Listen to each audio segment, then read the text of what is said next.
Tout le monde sait que Haïti a été découverte à la fin du XVe siècle par Christophe Colomb.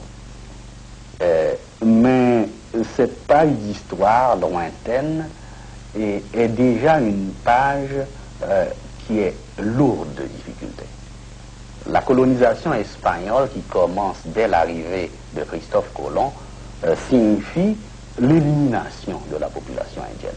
La population indienne a été véritablement décimée. C'est un génocide qui a été commis. Mais en même temps qu'il y a eu ces génocides, il faut noter que dès le début aussi, il y a une lutte.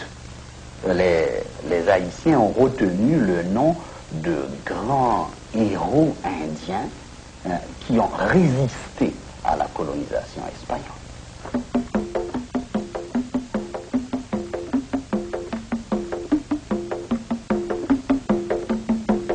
Bon, c'est une page qui finit avec le début du XVIIe siècle, quand arrivent les nouveaux habitants, quand arrivent les Noirs qui ont été amenés par la traite des Noirs pendant tout le cours du XVIIe, du XVIIIe et le début du XIXe siècle.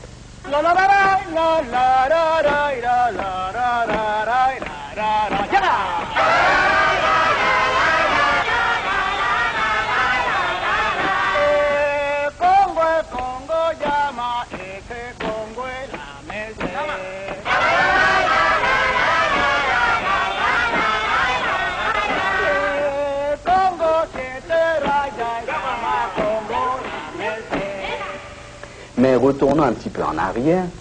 Haïti est d'abord colonie espagnole, mais au début du XVIIe siècle, des aventuriers français, ce qu'on appelle des flibustiers, s'installent sur une île adjacente d'Haïti. Progressivement, ces Français se sont installés sur la Grande Terre, c'est-à-dire sur l'île d'Haïtienne.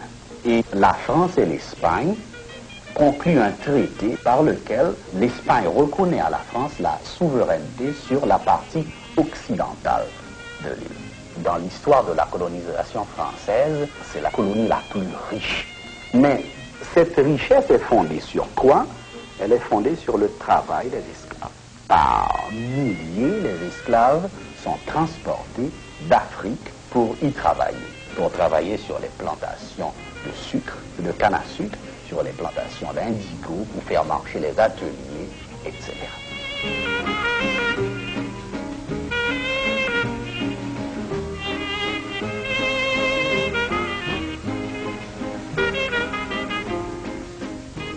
Progressivement, la société s'est structurée.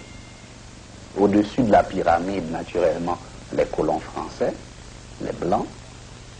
Au bas de la pyramide, les esclaves, les noirs.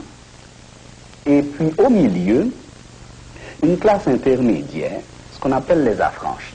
Ce sont des libres.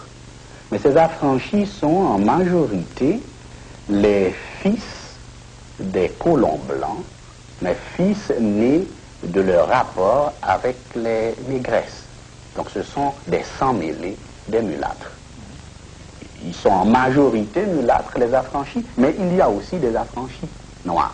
Donc vous voyez trois couches sociales engagées dans le processus d'une lutte à Saint-Domingue pour la domination de cette société.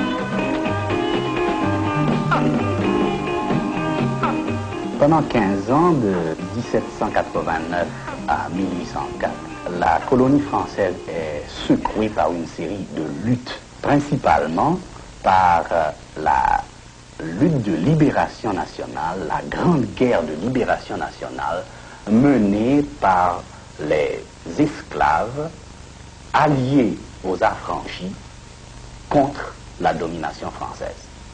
Dans cette longue guerre s'illustre Toussaint Louverture et surtout s'illustre le fondateur de l'indépendance, Jean-Jacques Dessalines. Je dis que c'est une lutte héroïque parce que ces esclaves et puis ces officiers affranchis ont dû mener la guerre contre les célèbres armées de Napoléon. Armée qui d'ailleurs était commandée par le beau-frère même de l'empereur, le général Leclerc.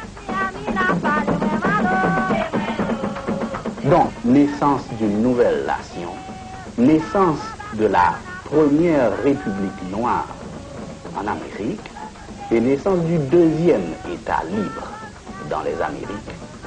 C'est une date illustre.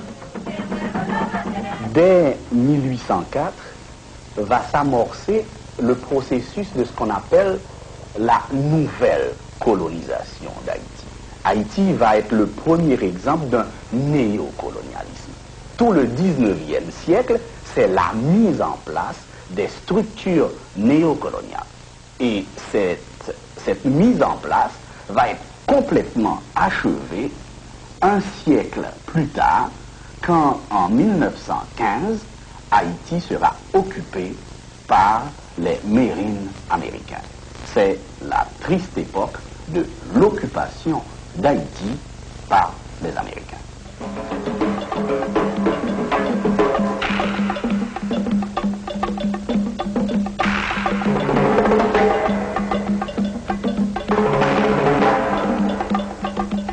Pendant le 19e siècle, la nouvelle nation veut s'organiser. La domination de cette nouvelle société, qui est-ce qui la réalise? Ce sont les anciens libres, c'est-à-dire des affranchis et puis les généraux qui ont mené la guerre de l'indépendance.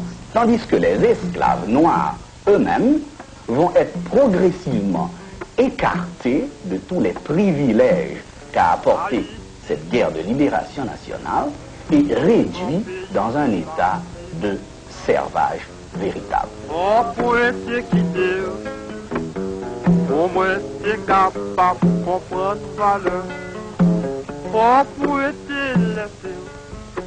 Donc, il se modèle ainsi une société dominée par des propriétaires terriens et des commerçants qui vont s'entendre en tant que classe dominante pour exploiter la masse des esclaves devenus libres et réduits à l'état de serfs, mais qui vont en même temps se battre entre elles, ces classes dominantes, pour le pouvoir politique.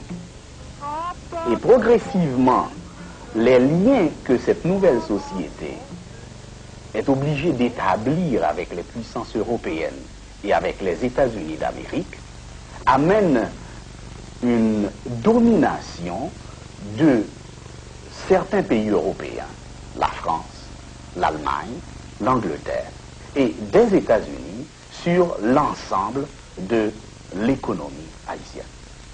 Et toute la société haïtienne est donc, au cours du 19e siècle, une société néocoloniale qui défend les intérêts des classes dirigeantes, elles-mêmes au service de puissances comme les puissances européennes que j'ai citées et les États-Unis.